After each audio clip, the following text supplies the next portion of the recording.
Saudara-saudara, kita bersama-sama membaca Efesus pasal yang keempat. Efesus pasal yang keempat. Kita membaca bersama-sama dari 8 dan 9. Efesus pasal keempat. Saya membaca ayat ke-7, saudara membaca 8 dan 9. Tetapi kepada kita masing-masing telah dianugerahkan kasih karunia menurut ukuran pemberian Kristus.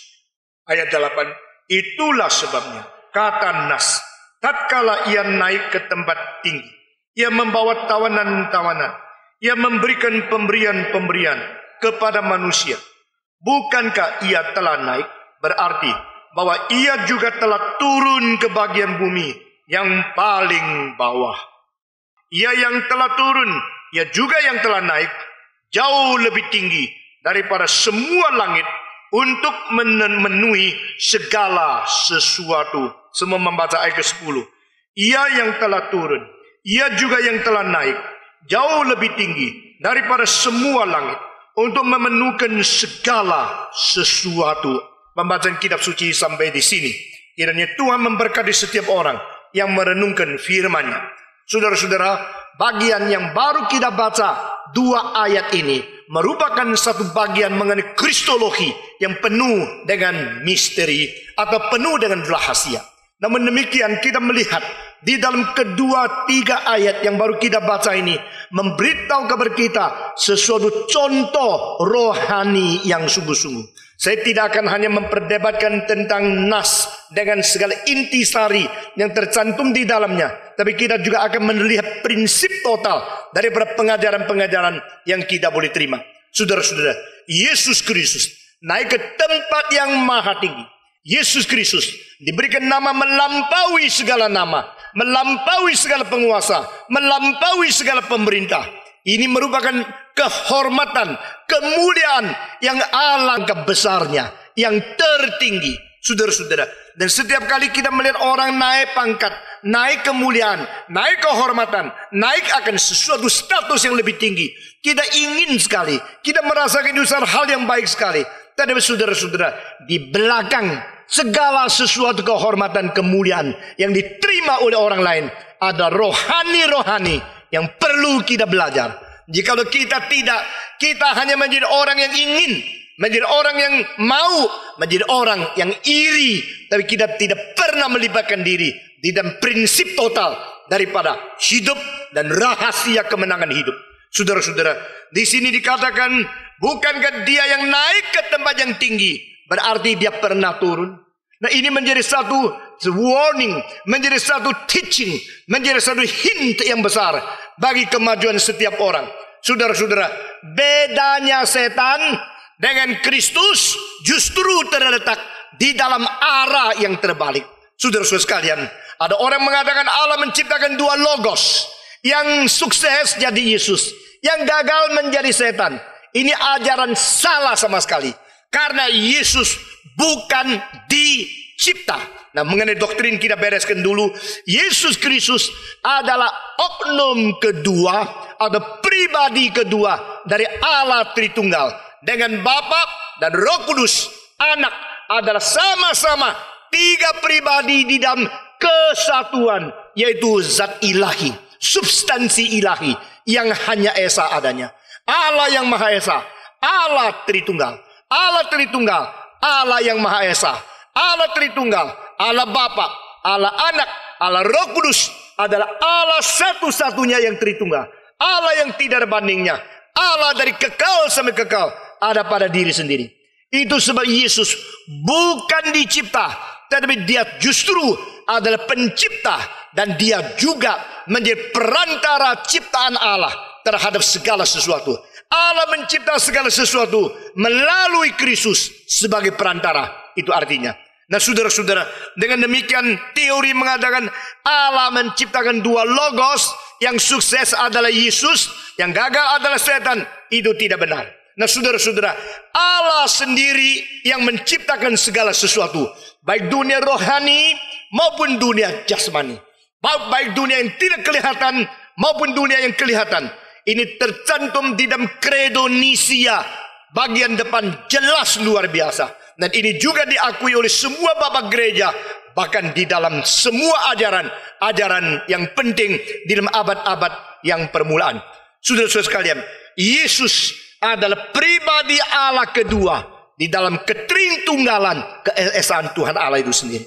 Maka dia bukan dicipta, tetapi setan adalah dicipta, dan akhirnya karena ambisi yang begitu bersalah, dia dicampurkan oleh Allah, dicampakkan menjadi sesuatu roh yang jatuh dan menunggu hukuman yang kekal.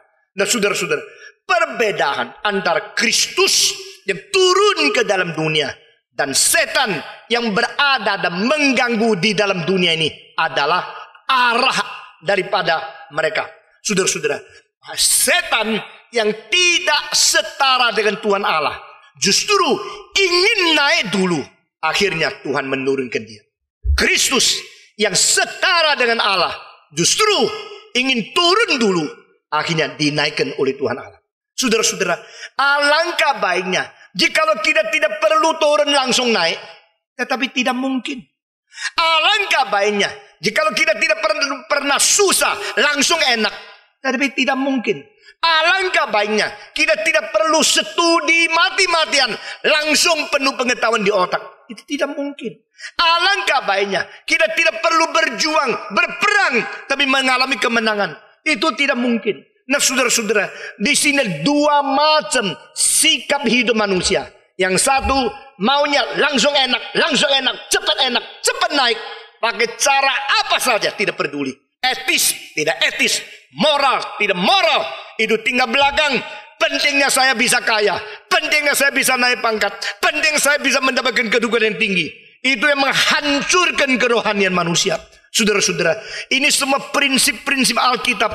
Kalau kita tidak hati-hati, kita akan merusak sendiri dan merusak orang lain. Terlebih-lebih anak-anak orang kaya terlalu cepat diangkat, terlalu cepat diberikan kedudukan yang tinggi. Besok tua hancur total. Saudara-saudara sekalian, setan dan Kristus berbeda. Pertama, Kristus adalah memang tertinggi. Dia bukan dicipta. Dia adalah Allah. Setan bukan tertinggi. Dia dicipta meskipun dia mempunyai kuasa yang besar. Tetapi bedanya adalah Kristus taat kepada Bapa meskipun sebagai anak Allah. Dia menjadi contoh etika, contoh moral bagi semua manusia sepanjang sejarah dari generasi kepada generasi.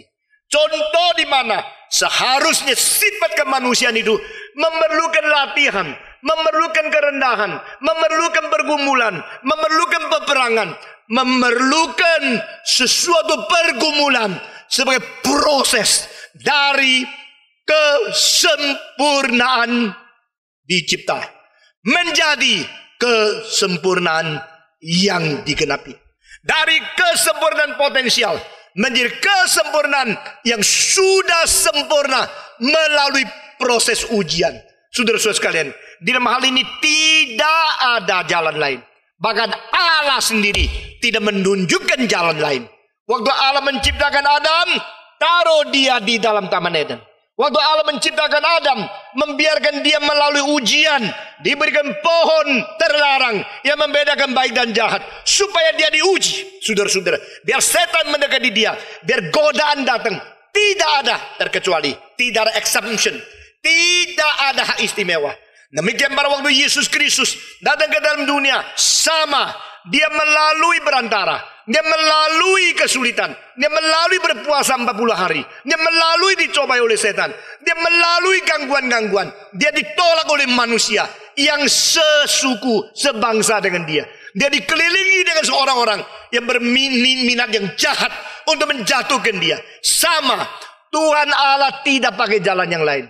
Baik Adam pertama maupun Adam kedua, baik manusia yang dicipta maupun manusia yang adalah Allah jelma ke dalam dunia, prinsipnya sama. Saya kira ini penting sekali, saudara-saudara.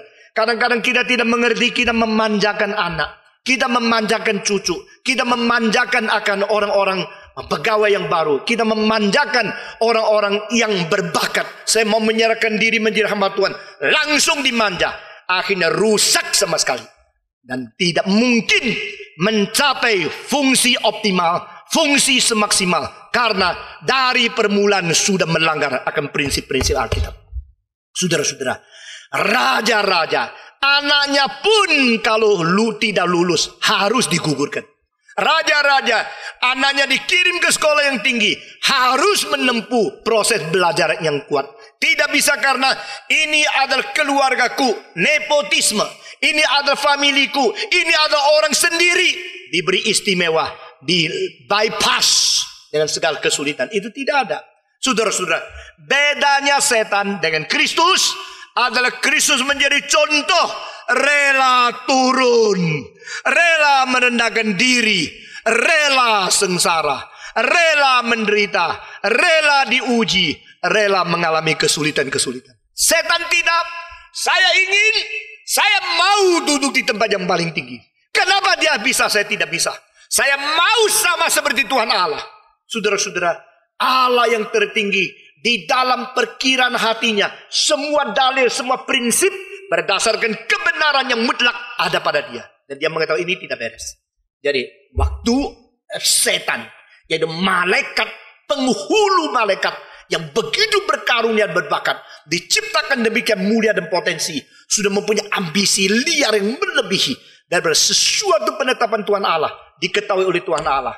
Saudara-saudara, bayangkan di tengah-tengah semua malaikat, suara memuji kecil-kecil, tapi suara dia lebih besar dari yang lain.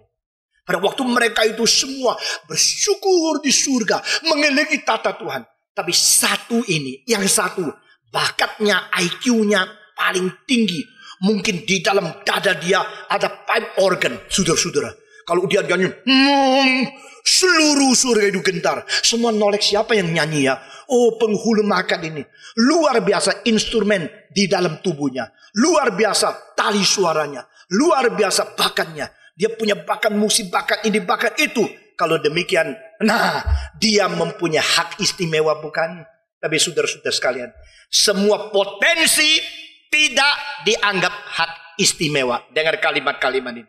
Karena potensi itu berarti harus mempunyai obligasi. Potensi berarti harus menghadapi sesuatu penghakiman yang setimpal dengan karunia yang diterima. Ini prinsip Alkitab. Yang diberi banyak, dituntut banyak. Yang diberi sedikit, dituntut sedikit. Itulah keadilan Allah yang melampaui filosof-filosof seluruh sejarah memikirkan tentang keadilan itu apa. Tidak mungkin sama rata. Uang tidak mungkin sama rata. Kesehatan tidak mungkin sama rata. Ya, IQ tidak mungkin sama rata. Itu pengertian kesadaran rohani tidak mungkin sama rata. Karunia tidak mungkin sama rata. Kedudukan, pendidikan, keluarga, latar belakang tidak mungkin sama rata. Ada orang dilahirkan di Amerika, demikian mau cari buku, perpustakaan sudah puluhan ribu, bahkan ratusan ribu. Ada perpustakaan yang lebih daripada 100 juta buku di Amerika. Tetapi ada yang dilahirkan di tempat Kelabit, tempat Murut, atau tempat Irian Jaya, di seluruh kota tidak bisa mendapatkan satu buku. Mana ada rata? Tidak ada rata. Manusia dilahirkan tidak rata. We are born unequally. We are created unequally to some extent. Tetapi kita mempunyai kerataan di dalam hak asasi sebagai manusia. Nah, ini bukan apa yang mau khotbahkan hari ini. Waktu kita melihat kuantitas karunia atau potensi-potensi yang diberikan memang tidak sama, lalu bagaimana kita berkata kepada Allah? Kita bersungut-sungut kepada dia, kita memarahi Tuhan. Kenapa engkau memberikan dia banyak, memberikan saya sedikit? Tuhan bilang, mau apa kamu? Ini kedaulatan saya. Kalau saya pemberi anugerah, saya pemilik segala sesuatu, tidak berhak mengatur apa kepemilikanku, maka saya bukan Allah. Namun, kenapa engkau memberikan saya sedikit, memberikan dia banyak? Dibalikkan. Kalau engkau diberi banyak, engkau mengatakan kalimat yang sama. Adakah orang diberi banyak lalu marah-marah sama Tuhan? Kenapa engkau beri saya banyak, kasih dia sedikit? Tidak kan? Jadi yang tak adil bukan Tuhan, yang tak adil kamu. Kalau engkau kurang sedikit marah, kalau kelebihan diam-diam. Ya, ini ketidakadilan. Kita kalau untung banyak, diam-diam cuma ngomong sama nyonya, banyak untungnya. Kalau rugi sedikit, advertensi surat kabar, saya rugi. Seluruh dunia tahu. Kalau kita diberikan banyak, kita tidak marah-marah sama Tuhan. Itu seperti seharusnya. Seharusnya saya tanya. Tapi kita diberi sedikit langsung marah-marah sama Tuhan. Tuhan tahu kebobrokan sifat kita. Tuhan tahu kita yang menyebut adil itu. Kalau saya lebih dari orang lain itu namanya adil. Orang lain lebih dari saya langsung kita marah. Itulah ketidakadilan. Ketidakadilan tidak bisa diukur dari berkuantitas perbedaan antara satu dengan lain. Ketidakadilan diukur kalau memang diberi banyak tidak dituntut banyak, itu ketidakadilan. Kalau diberi sedikit dituntut banyak, itu tidak adil. Kalau diberi banyak dituntut sedikit, itu tidak adil. Maka biar kita mempunyai keterbukaan pikiran untuk sesuai dengan rencana Tuhan Allah. Saudara-saudara sekalian, Alkitab mengatakan memang tidak sama. Pemberian karunia tidak sama. Dan malaikat, penghulu malaikat yang mempunyai potensi jauh lebih besar dari malaikat-malaikat yang lain. Justru pada waktu itu dia bukan saja tidak bersyukur, dia tetap tidak puas. Nah saudara-saudara, orang yang diberi banyak masih tidak puas, itu namanya binatang liar. Orang yang diberi sedikit tetap puas dan betul-betul mengerjakan, itu namanya sudah mirip malaikat. Saudara-saudara, dunia ini ada dua macam orang. Ada semacam orang yang penuh dengan syukur.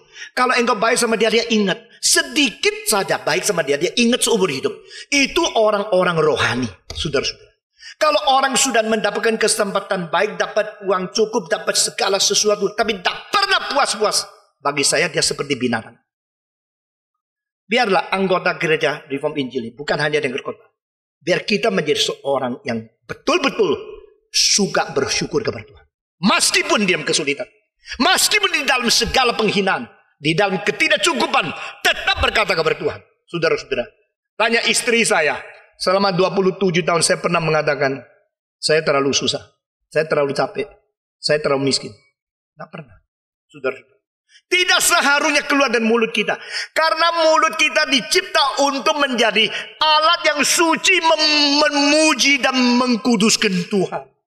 Dikuduskanlah namamu oleh semua bangsa. Dan kalau anak-anak Tuhan, orang Kristen sendiri tidak memuliakan Tuhan, karena kalau kita tidak rasa puas, mulut kita akan ngomel. Tapi kalau mulut yang tidak pernah ngomel, membuktikan hatinya selalu puas. Dikasih banyak puji Tuhan, dikasih sedikit puji Tuhan. Yang diberi puji Tuhan, waktu diambil puji Tuhan. Dengan keadaan demikian jiwa kita stabil luar biasa. Nah saudara melihat, waktu penghulu malaikat diberi selimpah-limpahnya, dengan potensi setinggi-tingginya, dia puas enggak? Tidak. Kenapa saya cuma menjadi penghulu malaikat? Kenapa saya bukan menjadi Allah?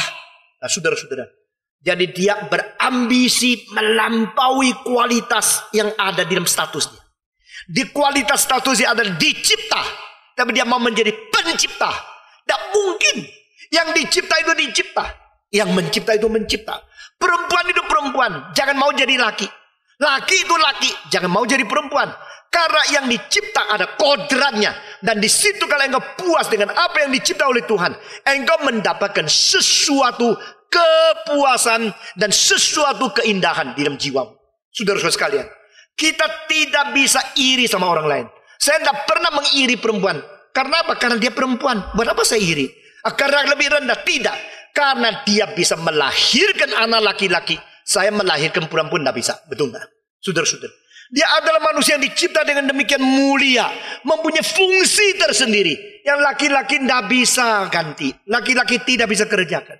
Nah kalau saya dicipta sebagai yang dicipta, dan saya tidak puas dengan status dicipta, mau menjadi pencipta, itu namanya gilanya sudah mutlak. Saudara-saudara, setan mengapa menjadi setan?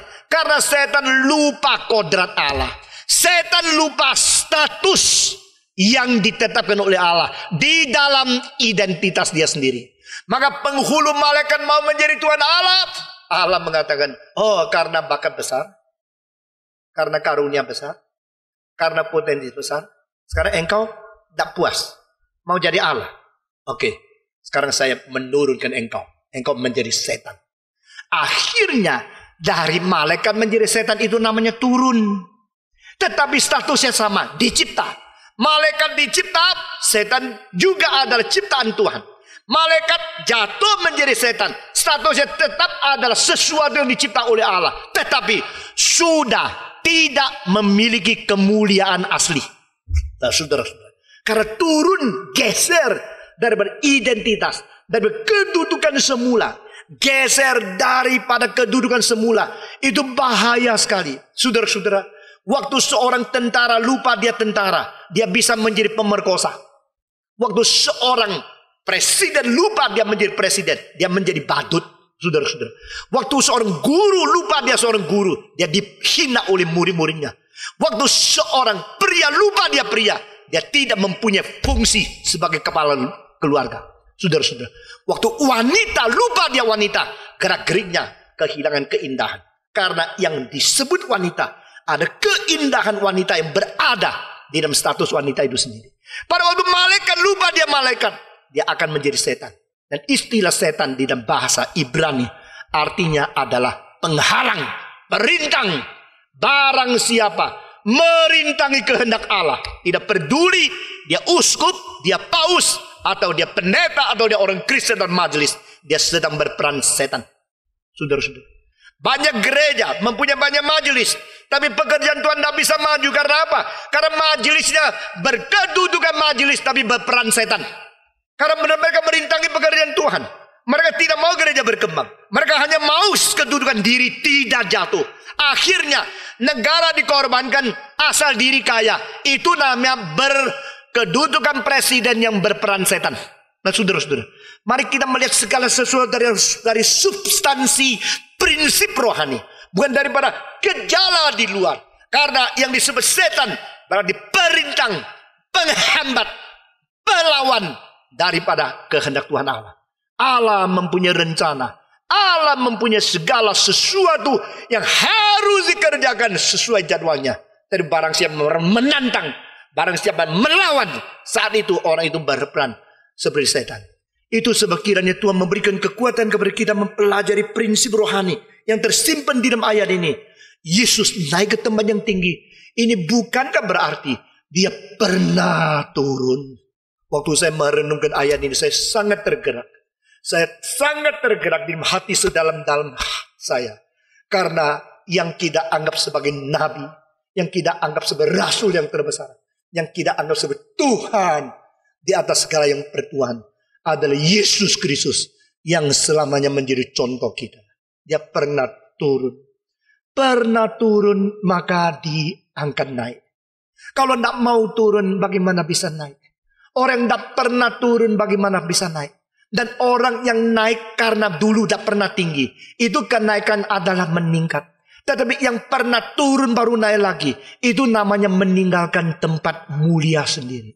Saudara-saudara, pada waktu Paulus dan Petrus rohaninya begitu meningkat sampai mereka sudah tua, mereka semua pernah mengatakan kalimat yang sama. Alangkah indahnya satu hari kita lepas tenda di dunia ini dan memakai tubuh yang mulia di sana. Saudara-saudara, mereka tidak katakan tubuh ini penjara seperti teori soma daripada orang-orang Greka. Saudara-saudara, mereka mengatakan tubuh ini tenda. Di dalam tenda ini kita tinggal. Jadi tubuh ini bukan yang penting. Yang penting orang yang menjadi tuan rumah di dalam tenda. Tendanya bagaimana bagus, kalau yang berada di dalam jelek, ini tidak ada artinya. Tendanya bagi jelek, bagaimana? Tidak apa. Kalau yang tinggal di dalam mulia, itu tetap mulia. Raja tinggal di dalam tenda orang miskin, statusnya tetap raja. Benar? Saudara-saudara, orang miskin tinggal di dalam istana, statusnya tetap orang miskin. Karena tidak ada hak surat milik sertifikat. Tidak ada pada dia. Pada waktu Yesus turun ke dalam dunia, dia turun. Statusnya tetap adalah Allah yang rela turun ke dalam dunia. Inilah inkarnasi. Nah, saudara-saudara, kedua, kita melihat sebelum Yesus naik, dia turun dulu. Karena dia rela meninggalkan tempat kemuliaan, kehormatan. Dan kita melihat dari aktif pasifnya. Yang mau naik sendiri, itu adalah akhirnya jadi setan. Jadi waktu mau naik, itu aktif. Akhirnya dicampakkan, diturunkan, itu pasif. Yang mau mulia sendiri, dipermalukan. Yang mau merasa diri perlu turun, yang mau turun sendiri, inisiatif. Mau sendiri turun, dinaikkan. Jadi kalau mulianya adalah inisiatif ambisimu sendiri, maka engkau akan dipermalukan. Kedua, kalau engkau rela dihina, rela merendahkan diri, engkau akan dimuliakan. Aktif pasifnya. Ini ada dua perbedaan yang besar. Saudara-saudara, ada orang kesini kesana ingin dimuliakan, ingin merebut kekuasaan, ingin dihormati. Akhirnya kesini sana semua dipermalukan. Ada orang kesini kesana selalu itu cuma orang biasa, rasa diri biasa. Akhirnya terus ditinggikan. Yesus mengatakan, jika engkau ke satu tempat, jangan langsung duduk di tempat yang paling tinggi. Nanti kalau disuruh mundur, malu. Lebih baik engkau pergi ke satu tempat, anggap diri orang biasa, lalu diundang ke tempat yang tinggi, baru mulia. Nah, saudara-saudara. Tapi kalau sudah dengar ini, baru belajar, sengaja di tempat yang seperti supaya dimuliakan, itu tidak baik juga. Itu menjadi satu pengajaran motivasi kita. Menganggap diri senantiasa, saya orang biasa, saya orang biasa. Kalau kita selalu menganggap diri biasa, maka kita tidak rasa orang lain hutang sama saya. Nah, saudara-saudara. Kalau kita tidak rasa orang hutang sama saya, maka kita tidak rasa kita perlu merasa susah atau tuntut orang jengkel sama orang lain. Nah, saudara-saudara.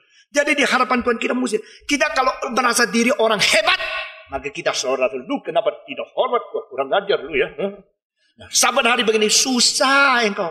Kalau engkau rasa orang biasa, engkau tidur di tempat di gigi yang mumun, saya tidak rasa karena saya senang. Nah, ini kalimat sengaja saya tanya, karena apa? Karena ada perasaan tidak perasaan itu membuktikan kerelaan tidak rela. Nah, saudara, di hadapan Tuhan Allah tidak ada gengsi-gengsian. Di hadapan Tuhan tidak ada cukong-cukongan. Tidak, di hadapan Tuhan tidak ada orang superior, ada orang tidak. Yesus itu rela turun. Karena Yesus rela turun, maka Yesus diangkat oleh Tuhan. Diangkat oleh manusia, apa gunanya? Orang yang tertinggi di dunia mengangkat engkau. Kalau waktu Tuhan sampai turun, ya itu turun. Tapi engkau yang mau rendah hati mirip Yesus Kristus, diangkat oleh Tuhan di tempat yang tinggi. Satu kali angkat, tidak ada yang bisa turunkan lagi. Karena tidak ada yang lebih tinggi dari Tuhan yang paling tinggi. Ya kan? Nah, ini rahasia. Jadi always humble yourself. Selalu merendahkan diri. Selalu menganggap diri orang biasa. Dan rela belajar seperti Kristus. Lalu yang angkat kalau Tuhan, maka tidak ada yang bisa ganggu. Saya paling takut kalau besok ketemu dengan Tuhan, dia mengatakan, Stephen Tong, kau hamba yang jahat dan hamba yang tidak setia serta hamba yang bodoh. Kalau tiga istilah ini sudah keluar dari mulut Yesus, tidak ada lagi kemungkinan naik banding. Sudah, nasib sudah ditetapkan untuk selama-lamanya. Saya menjadi sengaja panjang karena memang lama sekali. Saudara-saudara. Tapi satu hari kalau Tuhan mengatakan, Stephen Tong, engkau hamba setia dan baik dan berbijaksana. Tiga istilah keluar dari mulut dia. Semua air mata, beban, kecapean, kelesuhan, segala penghinaan di dunia. Apa sih? Semua hilang. Satu kalimat dari mulut Tuhan. Selama-lamanya di surga semua. Oh, ini loh, hamba yang setia, yang baik, yang berbijaksana. Orang Kristus. Ketiga, dulu dan belakang. Setan mau enak dulu, akhirnya susah belakang. Kristus mau susah dulu, enak belakang. Semua 1, 2, 3. Susah dulu, enak belakang. Jadi ini 3 prinsip. Pertama, inisiatif mau tinggi, akhirnya diturunkan. Kalau mau bertinggi, harus duluan turun. Dan yang tinggikan adalah Tuhan, bukan manusia. Prinsip ketiga, susah dulu, enak belakang. Sekali lagi, susah dulu, enak belakang. Nah, nyonya saya ini peka sekali sama istilah. Mungkin mamanya dari dulu ngajar dia, susah dulu, enak belakang. Susah dulu, enak belakang. Ya. Jadi dia selalu bilang sama anaknya, susah dulu, enak. 1 minggu kira-kira 2-3 kali. Saya dengar mulut dia. Sian ku holo, sian ku holo. Jadi kalau dia setir mobil, taruh pantatnya adret dulu. Besok mau keluar gampang. Saya selalu lupa masuk dulu, gampang. Keluarnya susah. Nah, saudara-saudara. Susah dulu, enak belakangan. Semua. Susah dulu, enak belakangan. Nah, ini prinsip dari ayat ini. Yang Yesus ditinggikan, bukankah berarti dia sudah pernah turun? Oh, ini inspirasi luar biasa. Kalau naik, bukan nggak berarti turun. Orang nggak mau turun, mau naik. Nggak mau rajin, mau enak. Nggak mau sekolah, mau pinter. Nggak mau bikin paper, mau titel. Itu kurang ajar, saudara-saudara. Itu namanya orang nggak ngerti cara Tuhan bagaimana inkarnasi. Orang nggak mau turun, maunya naik. Nggak mau dipermalukan, mau mulia. Nggak mau hina, mau hormat. Nggak benar. Kita bisa menerima sehina-hinanya. Kita bisa mengalami sebahaya-bahayanya. Kita bisa menerima seremeh-remehnya. Akhirnya, semulia-mulianya diberikan kepada kita. Waktu engkau mengatakan, memang saya tidak layak. Tuhan bilang, tidak apa-apa. Yang melayakkan kamu itu saya. Nah, saudara-saudara. Kalau yang melayakkan itu Tuhan, terima saja. Kalau yang melayakkan orang, jangan sombong. Itu tidak ada gunanya. Di dalam peristiwa Daud dan hidupnya riwayat, saya tergerak dengan beberapa hal yang kecil-kecil. Waktu Samuel datang kepada rumah Yese, lalu dia mengatakan, panggil semua anakmu. Nah ini orang ini, anaknya dipanggil 7 datang. Sudah panggil semua. Lalu satu Samuel lihat, bukan. Dia lagi, bukan. Wah itu matanya tajam ya. Samuel itu tua, dia tahu siapa yang mau dipilih Allah untuk menjadi raja. Ini dia akan timbangkan. Bukan. Sudah semua 7. Masih ada anak tidak? Masa papanya itu lupa anaknya berapa? Anak disuruh semua datang. Tidak ada. Ini semua bukan. Tapi Samuel kepekaan hubungan dengan Tuhan. Dia tahu ini tidak beres. Bukan di sini. Yang mau Tuhan pilih menjadi raja. Justru bukan yang gede, yang perkasa, yang pakannya, yang tubuhnya sehat. Yang seperti Mike Tyson. Tidak. Masih ada anak. Oh masih ada satu bocah cilik di ladang menggembalakan domba. Masa sih anak saya semua ini tak laku, cuma yang cilik yang laku. Coba panggil dia. Waktu dipanggil pulang, begitu lihat, maka Saul mengatakan, ini yang paling kecil ini, yang dipilih Tuhan menjadi raja Israel, yang berkenan di dalam hati Tuhan. Saudara-saudara, papanya tercengang. Dan saudara, apa yang dilakukan oleh Yesus, anak ini Daud, dia mengatakan, aku tidak layak. Di antara rumahku, aku paling kecil. Aku tidak layak. Tuhan mengatakan, aku yang memilih engkau. Aku yang melayakkan engkau. Sudah dengar itu? Tahu bilang apa? Kalau gini, jangan cuma saya. Anak keturunan cucu saya semua ya. Jangan lupa Tuhan. Jadi ini baru bilang tidak layak. Langsung mau semuanya. Heran ya. Jadi berarti dia mengetahui kalau ini dari Tuhan, pegang saja. Kalau bukan dari Tuhan, jangan. Semua harta yang bukan dari Tuhan, apa gunanya kita terima? Kita terima yang bukan dari Tuhan, akhirnya hancur, menjadi dosa, menjadi kesulitan. Tapi kalau memang dari Tuhan, kita terima. Nah saudara-saudara, dan berani terima. Yang mengatakan Tuhan, bukan secara saya. Biarlah anak, cucu, keturunan saya berada di atas takhta raja. Tuhan karena janjimu kekal adanya. Saudara-saudara, kita tidak layak. Tapi kalau Tuhan sudah, Tuhan memberikan, biar kita pegang janji. Ini yang kita terima dari ajaran ini.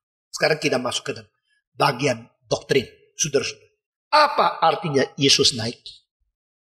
Yesus naik, apa hubungan dengan Yesus turun?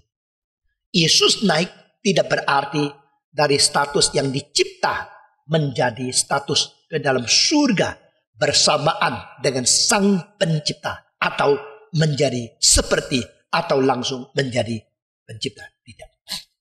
Yesus naik berarti dia menang atas segala sesuatu pencobaan, segala sesuatu pengujian, dan segala sesuatu penderitaan, permusuhan, dan segala tuduhan dari yang melawan dia. Saudara-saudara sekalian, Yesus datang ke dalam dunia sama-sama seperti manusia. Dia dilahir, dia di dalam kandungan 9 bulan. Dia lahir seperti anak manusia yang lain. Meskipun bibitnya bukan dari seorang pria yang bersetubuh dengan seorang wanita, melainkan naungan kuasa Roh Kudus meminjam itu kandungan dari anak darah Maria untuk membesarkan dia di dalam. Saudara-saudara, mengapa perlu proses ini? Karena dia di dalam segala hal bersama dengan saudara mereka, berdaging dan berdarah. Ini dicatat di dalam Ibrani pasal kedua. Di dalam segala hal dia bersama dengan saudara-saudaranya, sehingga dia berdaging dan berdarah. Nah saudara-saudara, waktu Yesus lahir, dia lahir dan di situ kita melihat ada air dan ada darah yang bersaksi. Ini dicantum dalam 1 Yohanes pasal 5. Berarti inkarnasi adalah sesuatu yang sungguh-sungguh terjadi. Sungguh-sungguh real di dalam sejarah. Dan reality happen in the process of incarnation in the history. Itu sebab yang menyaksikan ada air, ada darah, dan ada Roh Kudus. Roh Kudus menaungi Maria. Lalu Maria melahirkan Yesus. Di situ darah dan air bersaksi. Yang datang melalui darah dan air, ini adalah Yesus Kristus. Disaksikan Roh Kudus. Dan 3 ini kesaksian menjadi satu. Saudara-saudara, 1 Yohanes pasal 5 menyatakan tentang kristologi, inkarnasi, proses sama seperti manusia bayi yang dilahirkan. Nah, saudara-saudara, Yesus lahir di dalam dunia. Yesus mengalami proses seperti anak bayi. Dilahirkan, lalu dia bertumbuh. Lalu di dalam bijaksananya, di dalam fisiknya, measurement dari bertumbuhnya, itu menjadi besar. Dan umur 12, dia pertama kali mengungkapkan tugas dia datang ke dalam dunia. Bahwa aku harus senantiasa berada di dalam rumah Bapakku. Saudara-saudara, dia turun dulu. Istilah dia naik adalah karena dia pernah turun. Allah turun menjadi manusia. Turun menjadi manusia. Ini dari tempat hormat menuju kepada tempat yang hina di atas bumi ini. Dan ini tempat yang dia cipta dengan kuasa dia sendiri sebagai Allah. Saudara-saudara, lalu dia datang mengunjungi bumi sendiri. Nah, saudara, teologi kita mau lihat Yesus turun. Apa artinya turun? Nah, saudara-saudara, di sini dikatakan turun kepada tempat yang paling bawah di dalam bumi. Ini apakah artinya? Benarkah Yesus turun ke dalam tempat paling bawah di bumi? Tidak, saudara-saudara. Kalau tempat paling bawah di bumi dimengerti sebagai bumi fisik ini, maka di dalam situ kira-kira panas suhunya itu adalah mungkin lebih daripada 6.000 derajat Celcius atau lebih. Saudara-saudara, kalau demikian Yesus turun ke tempat yang paling bawah, apa artinya? Nah, orang dulu mengatakan neraka di bawah bumi ini. Orang dulu mengatakan bahwa di situlah tempat itu semua roh yang tidak percaya kepada Tuhan itu dibakar dan sebagainya. Sebenarnya ini semua adalah mencampur baurkan dunia fisika yang natur dan dunia rohani yang lain dengan dunia fisika ini. Nah, saudara-saudara sekalian, Yesus turun ke tempat yang paling bawah. Ini artinya ada pengertian atau penjelasan beberapa teologi yang berbeda. Pertama, dari orang Katolik. Orang Katolik menjelaskan ayat ini dengan arti begini. Yesus turun ke neraka bagian orang yang diselamatkan di perjanjian baru. Perjanjian lama. Jadi di perjanjian lama orang baik pergi ke neraka. Orang jahat juga pergi ke neraka. Tapi dua bagian itu berbeda. Jadi yang disebut bagian yang lebih baik, orang baik, itu adalah tempat di mana mereka menunggu. Di mana janji Tuhan mengirim juru selamat. Dan mereka sama-sama di bawah tanah. Di bawah tanah, di bawah yang bawah sekali. Dan di situ yang disebut adalah tempat pangkuan Ibrahim. Di mana orang-orang yang baik berada di sana. Lalu orang-orang jahat berada di tempat yang lain. Ada selangnya. Nah, ini pengertian diambil daripada apa yang kita terima di dalam Lukas 16. Yaitu Yesus mengatakan ada seorang pengemis yang minta-minta. Namanya siapa? Lazarus. Lalu seorang kaya yang dimintai oleh orang miskin ini. Tapi setelah mati, yang kaya masuk ke dalam neraka, yang miskin ini berada di pangkuan Ibrahim. Nah, saudara-saudara, konsep perjanjian lama, semua orang mati pergi ke akhirat dan tidak tahu akhirat itu keadaan bagaimana. Karena wahyu progresif tidak mendetail di perjanjian lama apakah sebenarnya keadaan, kondisi di dalam tempat orang mati pergi. Nah, saudara-saudara, di dalam perjanjian lama kita melihat ada istilah-istilah yang mengatakan bahwa aku akan pergi ke tempat. Di situ orang tidak bisa memuji engkau. Orang tidak bisa berbicara. Dan seolah-olah pasif dan hidupnya itu terselubung dengan keadaan yang sudah tidak mempunyai pengertian kesadaran atau ke fungsi-fungsi untuk memuji secara agama dan sebagainya. Ini perjanjian lama. Dan saudara-saudara. Dan Yakub pada waktu dia tua pun dia mengatakan, apakah dengan rambut yang putih dan dengan jenggot yang panjang aku menuju ke akhirat, tempat orang mati di situ. Jadi kita tidak tahu itu tempat apa. Tapi pada waktu di dalam Mazmur 16 muncul satu istilah yang mengatakan, kamu tidak akan membiarkan orang sucimu tetap tinggal di dalam akhirat. Dan tubuhnya pun tidak akan mengalami kerusakan. No suffering the mortality. That it will not leave your saints in hell. Jadi engkau tidak membiarkan orang sucimu di dalam akhirat. Dan engkau tidak membiarkan tubuh mereka mengalami kerusakan. Tubuh dia mengalami kerusakan. Ini adalah satu ayat khusus menyatakan Kristus setelah mati tidak akan ditahan di dalam dunia akhirat. Kristus setelah mati, tubuh dia tidak akan mengalami kerusakan. Berarti ada kebangkitan yang akan terjadi. Nah, di dalam Ayub pasal 19 ayat ke-25 dikatakan, I know my Redeemer lives, and finally he will stand on earth in my flesh. I will see him. Nah, istilah in my flesh di dalam bahasa Ibraninya bisa diterjemahkan in atau out. Jadi itu bisa di dalam, bisa di luar. Maka di dalam bahasa Indonesia dan di bahasa Mandarin langsung diterjemahkan di luar tubuhku atau Indonesia. Tanpa tubuh ini aku akan melihat dia. Tapi di dalam King James Version diterjemahkan, justru di dalam tubuhku aku akan melihat Tuhanku pada hari kiamat berdiri di atas bumi ini. Dan di situ kita melihat kemungkinan besar adalah satu inspirasi khusus mengalami kebangkitan. Karena kalau dikatakan di dalam tubuhku, berarti saya mendapatkan tubuh yang baru, di mana saya boleh bertemu dengan Tuhan. Saya boleh melihat melalui kebangkitan yang memakai tubuh yang baru. Nah, saudara-saudara, ini semua ayat-ayat yang penting sekali mengenai setelah mati bagaimana.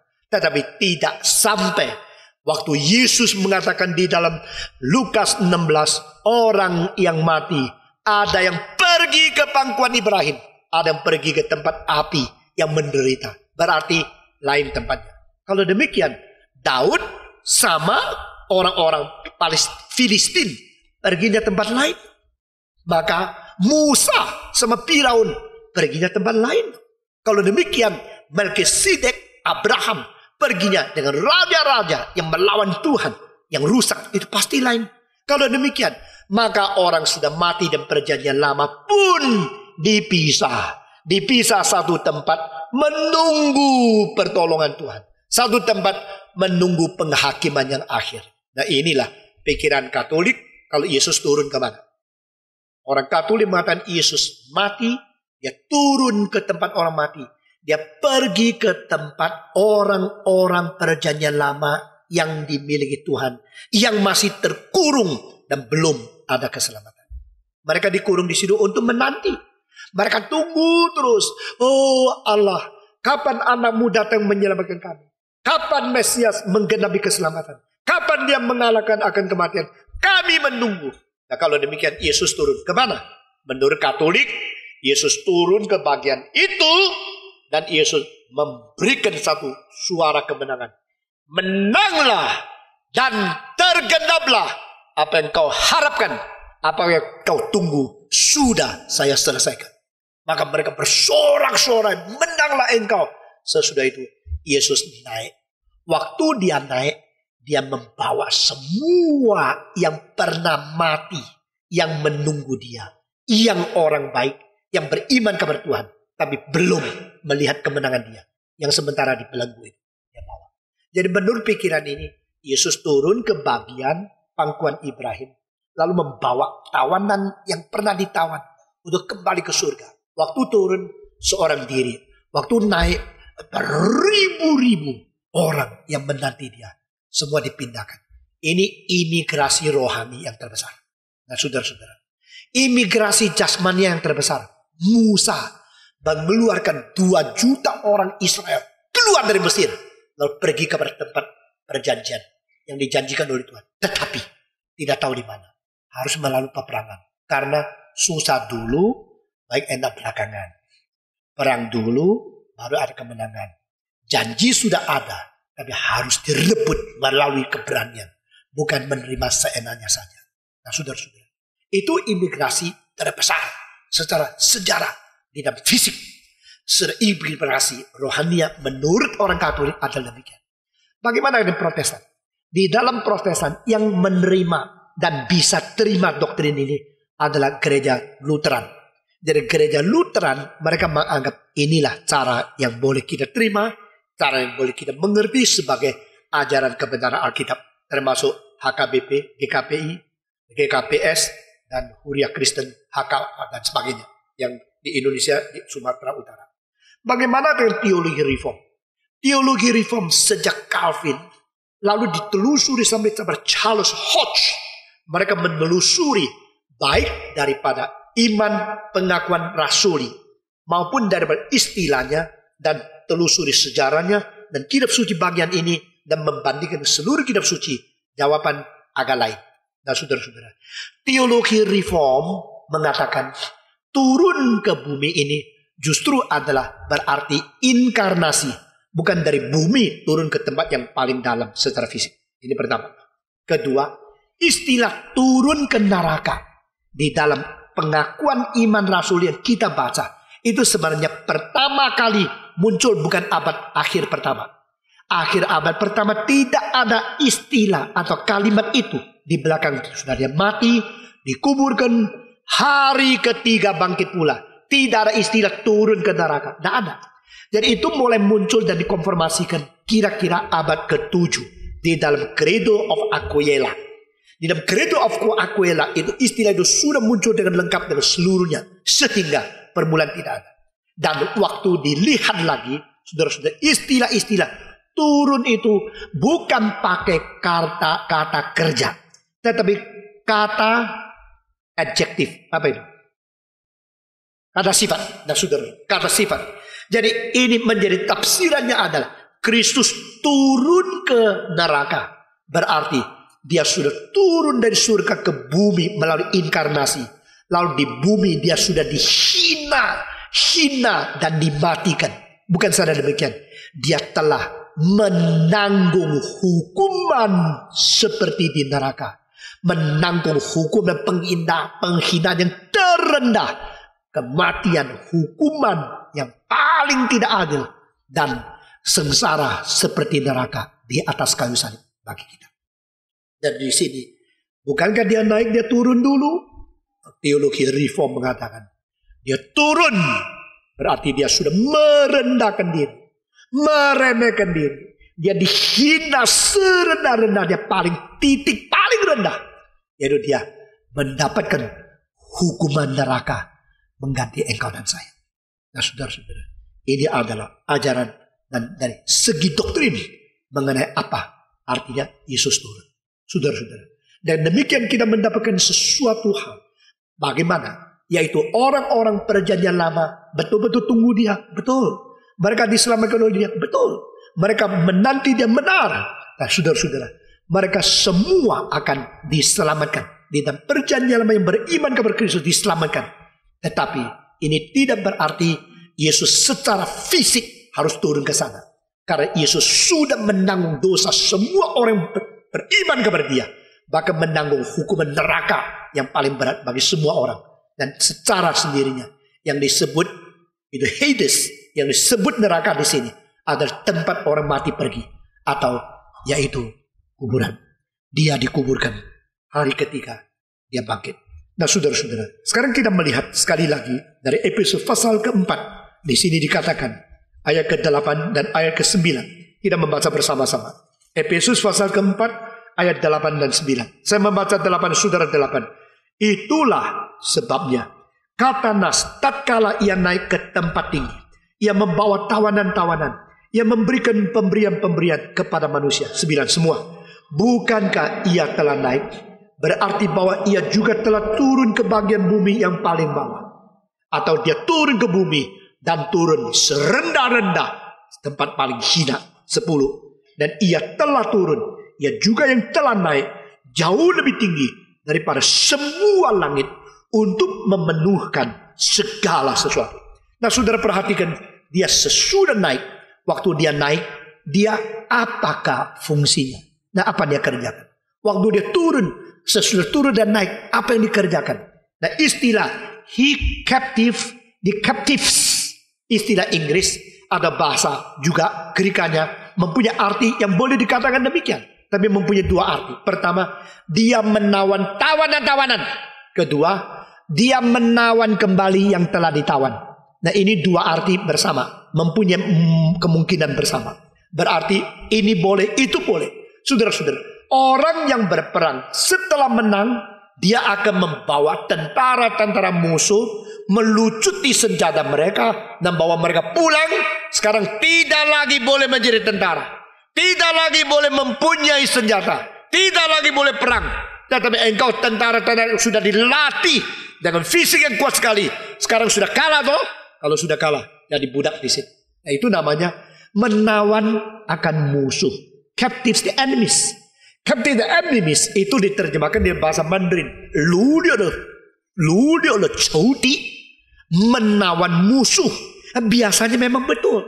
Biasanya orang yang berperang kalau sudah menang, tawanan itu semua dari musuh. Mereka tidak ambil orang sendiri menjadi budak. Tapi semua yang kalah, yang sudah kalah di bawah peperangan itu, diambil kembali. Karena mereka sudah dilatih dengan kuat sekali. Sekarang jadi budak. Jadi semua musuh ditawan kembali, dibawa kembali untuk menjadi budak. Lalu mereka harus sampai mati menjadi budak. Tidak ada hari untuk dilepaskan. Karena mereka tawanan. Mereka lupa. Lalu sudah ditawankan. Lalu bagaimana? Dibagi-bagikan. Nah, saudara-saudara. Dan sekarang saya minta saudara perhatikan. Ayat ini minggu lalu saya mengatakan begitu beda dengan kutipan asli dari Mazmur 68. Mazmur 68 mengatakan, engkau sudah menawan tawanan-tawanan dari musuh itu. Lalu engkau menerima persembahan-persembahan. Tetapi di sini terbalik. Waktu dikutip di dalam pasal keempat, berasal daripada Septuaginta, maka Paulus mengatakan, engkau menawan akan tawanan-tawanan itu, lalu engkau memberikan anugerah. Nah, saudara-saudara, bukankah ini berbeda sekali? Kalau orang jenderal sudah pulang dari medan peperangan, dia bawa tawanan itu kepada presiden atau kepada raja. Inilah tawanan, inilah pemberontak. Sekarang saya bawa. Saudara-saudara, ada yang bawa hidup-hidup, ada yang bawa sesudah mati. Nah, saudara, ada yang bawa kepalanya. Ya. Nah, sekarang musuh mau lihat hidungnya, matanya, betul kan? Ini pemberontakan. Sekarang ini, bawa tawanannya. Nah, banyak yang bawa hidup-hidup, musuh itu dibawa kembali. Bawa apa? Untuk apa? Nah, saudara-saudara, apakah surga memerlukan setan-setan yang kalah sama Yesus Kristus dibawa untuk menjadi budak surgawi? Nah, perlu kan? Jadi Yesus membawa tawanan itu apa? Menawan musuh itu apa? Menawan musuh untuk dibunuh atau untuk dihakimi atau untuk apa? Ini tidak katakan. Nah, saudara-saudara, di dalam buku Rethink of Our Work, Watchman Nee, dia mengatakan Yesus menawan musuh karena dia langsung mengambil pengertian daripada bahasa Mandarin yang terjemahannya kurang tepat.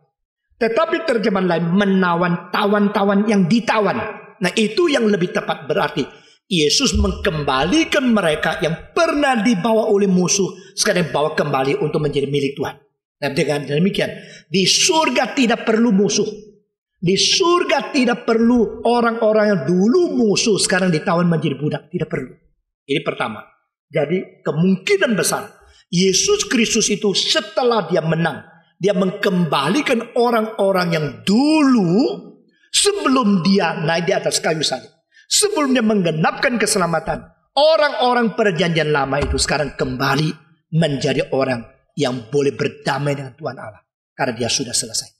Nah, dengan demikian Yesus menebus dosa-dosa orang perjanjian lama.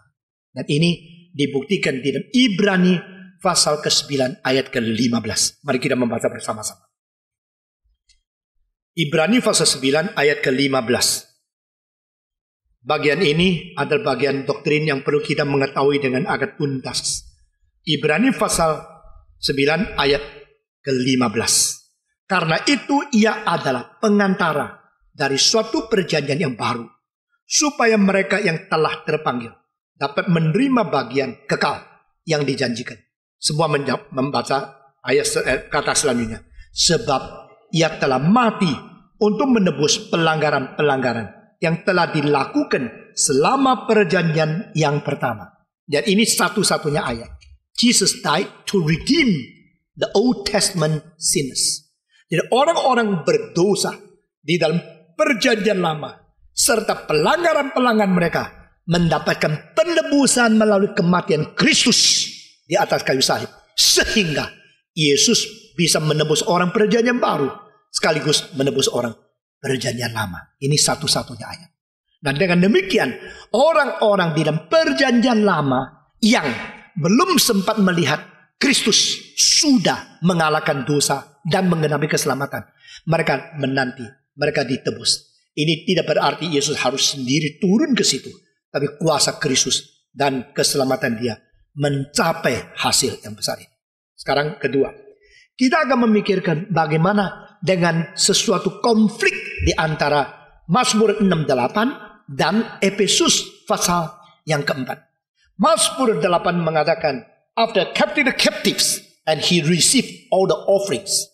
Dan dia mendapatkan persembahan-persembahan daripada orang-orang yang sudah dikalahkan oleh dia, atau persembahan-persembahan daripada hadiah-hadiah yang disediakan bagi dia. Tetapi Efesus 4 mengatakan dia setelah menawan kembali mereka, lalu dia membagikan karunia-karunia kepada orang-orang. Take atau give. Saudara-saudara, sekarang dengar baik-baik. Seorang jenderal yang sudah menang di dalam medan peperangan, setelah dia pulang, maka di depan ada sambutan yang meriah dengan trompet-trompet. Karena jenderal ini sudah menang. Mari kita semua berdiri. Mari kita menyambut dia. Lalu trompet lalu drum itu memukul. Lalu dia masuk. Waktu dia masuk, dari raja itu memberikan hadiah kepada dia. Nah, ini namanya menerima offering, menerima persembahan, memberi sesuatu yang disembahkan kepada dia. Lalu dari rakyat-rakyat, dari desa-desa yang bawa begitu banyak hal, menghargai dia. Karena engkau telah menolong negara, membela negara kita, nusa dan bangsa sekarang sempurna. Maka mereka memberikan persembahan kepada dia. Ini pertama. Tetapi saudara-saudara, sebenarnya jangan lupa, jenderal yang menang itu sekaligus sudah menerima. Dia tidak ambil semua sendiri. Dia bagi. Dia langsung bagi kepada bawahannya yang ada jasanya. Jadi jenderal memberikan kepada kolonel, kepada lieutenant, kepada letkol, orang-orang bawahan ikut berjasa, diberikan bagi-bagian. Nah, saudara, maka tidak perlu mempertentangkan kedua ayat ini. Meskipun daripada Mazmur mengatakan menerima, di sini mengatakan memberi. Kedua hal ini sebenarnya tidak bertentangan. Karena Kristus menerima pahala dan puji-pujian dari segala orang. Baik perjanjian lama maupun perjanjian baru. Orang-orang di akhirat memuji dan bersyukur karena melihat Kristus sudah menang. Gereja berterima kasih karena Kristus sudah menang. Tetapi saudara-saudara, malaikat yang bersyukur karena Kristus sudah menang, itu tidak cukup. Allah juga memberikan kepada dia hak, yaitu nama di atas segala nama. Nama di atas segala penguasa. Nama di atas segala pemerintah. Kristus mempunyai kehormatan yang tertinggi. Pada waktu Kristus mempunyai kehormatan yang tertinggi, lalu bagaimana saudara-saudara? Pada waktu itu dia akan menjadikan musuh semua di bawah dia. Dia penguasa dan dia duduk di sebelah kanan. Dan di Alkitab duduk di sebelah kanan. Pernah saya berkali-kali katakan, sekarang saya katakan 3 arti yang sekaligus di dalam. Pertama, menyatakan tempat menang. Kedua, tempat penguasa. Ketiga, tempat diterima kembali baik oleh Raja. Maka Allah Bapa berkata kepada Yesus, you had gone down, now you had been raised up. You ascend to the highest place. more than all names, all governments, and all powers. This world and the world to come. Yesus mempunyai kuasa lebih daripada siapapun, baik dunia ini maupun dunia akan datang. Now sit beside my right hand. Duduk di sebelah kananku. Inilah tempat aku menerima engkau. Inilah tempat kemenanganmu. Dan ini tempat engkau menguasai segala sesuatu. Dan Yesus sekarang menjadi raja di atas segala sesuatu. Nah cukup, saudara-saudara. Raja di atas segala sesuatu melalui gereja. Dengar baik-baik. Gereja akan dinyatakan pada satu hari di atas semua pemerintah. Tapi bukan sekarang. Pada satu hari kelak, gereja akan melampaui semua pemerintah. Sekarang gereja hanya menjadi nabi. Mungkin disiksa, mungkin dianiaya. Tapi gereja tetap mempunyai peranan nabi. Itu mengatakan kalimat-kalimat untuk mengkoreksi pemerintah. Gereja harus menegakkan keadilan. Gereja harus membongkar ketidakbenaran. Gereja harus berani mengatakan dengan suara pemerintah yang salah mana. Kita minta pemerintah itu harus memperhatikan, memperbaiki banyak hal sesuai dengan kehendak Tuhan. Tapi gereja secara kuasa organisasi tidak melampaui semua pemerintah. Sekarang kita berada di bawah semua pemerintah. Bahkan dianiaya, dihina. Tetapi status rohani gereja lebih tinggi dari segala sesuatu. Itu yang disebut di dalam pasal 1. Melalui gereja Allah menjadikan Kristus penghulu di atas segala sesuatu. Dan Kolose pasal 1 ayat 13. Christ, which had been resurrected from death, should be preeminent above all.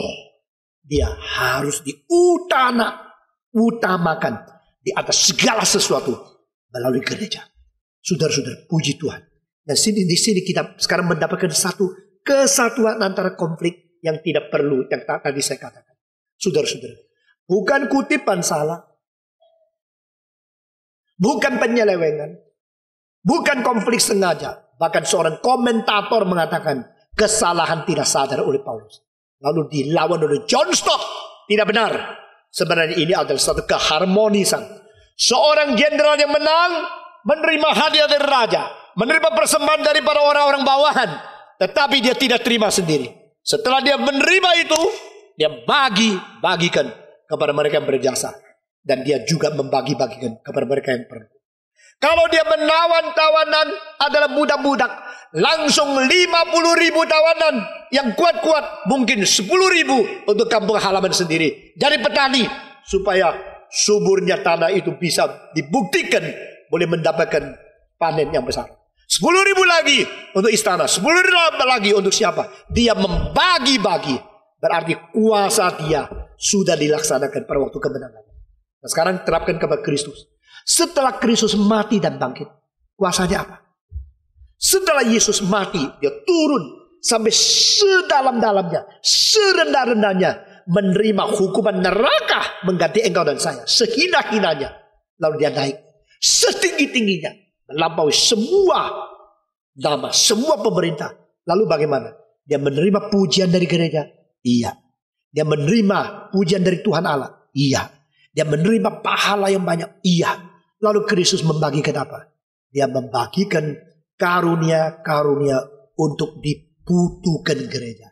Minggu depan kita akan serius sekali memikirkan 5 karunia dari Kristus. Nah saudara-saudara, hari ini sebentar saya akan tutup. Saya minta saudara perhatikan. Di dalam seluruh kitab suci yang disebut karis atau karismata, itu sumbernya bukan satu. Kalau kita hanya pentingkan karunia dari Roh Kudus, kita akan tidak habis-habis terus, tidak karu-karuan, putar-putar di dalam kekacauan yang terjadi di gereja pertama di abad pertama Korintus yang tidak mengerti seluruhnya. Tetapi kalau kita mengerti di dalam Alkitab, Bapa memberikan karunia-karunia. Ini tercantum di dalam Roma pasal 12. Anak memberikan karunia, tercantum Efesus pasal 4. Roh Kudus memberikan karunia, tercantum di dalam 1 Korintus pasal 12 dan 14. Maka kita jelas bahwa Allah Tritunggal adalah Allah sumber berkat dan karunia.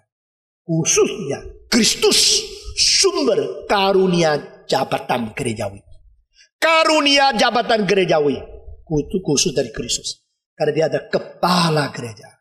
Christ is the head of the church. Christ is the Lord of the church. Christ is King of Christians. Dia adalah Raja kita. Dia adalah Tuhan kita. Dia adalah Kepala gereja. Dan dia akan memberikan karunia. Saudara-saudara, dia membagikan apa? Dia mengkaruniakan apa? Sehingga gerejanya bisa menikmati dan bisa mengalami kemenangan di dalam dunia. Bukan saja demikian. Gereja bisa memulai untuk meraihkan wilayah-wilayah melalui pelayanan-pelayanan yang dihendaki di dalam rencana Tuhan Allah. Puji Tuhan. Kiranya Tuhan pada hari ini mendidik kita untuk rela merendahkan diri, mengikuti Yesus Kristus. Seperti jiwa inkarnasi, meremehkan diri, sehingga ditinggikan oleh Tuhan. Dan hari ini juga kiranya Tuhan mengingatkan kita, Kristus yang turun dan naik. Dia menderita dan bangkit. Dia ditinggikan oleh Kristus, oleh Tuhan Allah, sehingga memberikan karunia jabatan gerejawi kepada gereja. Minggu depan kita akan meneruskan akan kristologi yang penting di dalam ayat-ayat ini. Mari kita tutup kepala. Kami bersyukur kepadamu ya Tuhan. Engkau adalah Tuhan yang ajaib.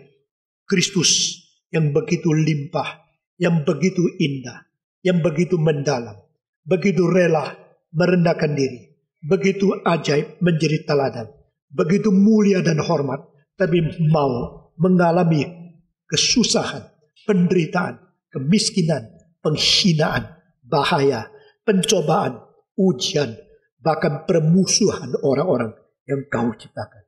Tuhan, kami berdoa kiranya engkau memberi kekuatan kepada kami untuk mempelajari, untuk mendalami hidup Kristus. Dan beri kami kekuatan untuk mengerti engkaulah Raja gereja. Engkaulah Tuhan yang menang. Dan engkau akan memimpin gereja menuju kepada kemuliaan yang terakhir, yaitu melalui gereja. Engkau diutamakan di dalam seluruh alam semesta. Dan di atas gereja engkau menjadi Raja yang memenuhi seluruh segala sesuatu. Kiranya Tuhan memberi kekuatan dan pengertian kepada kami dengan Roh-Mu yang kudus, melengkapi dan menyemburkankan kerohanian kami masing-masing.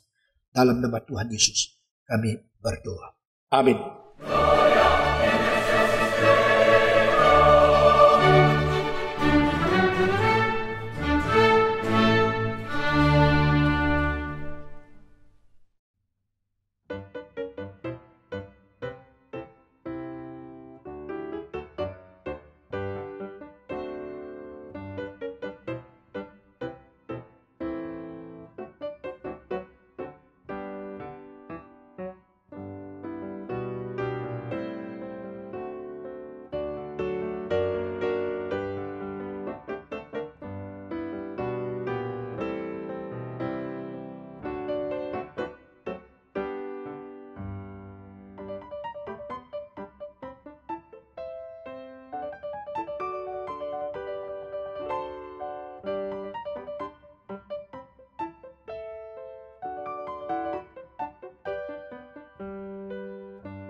Tuhan.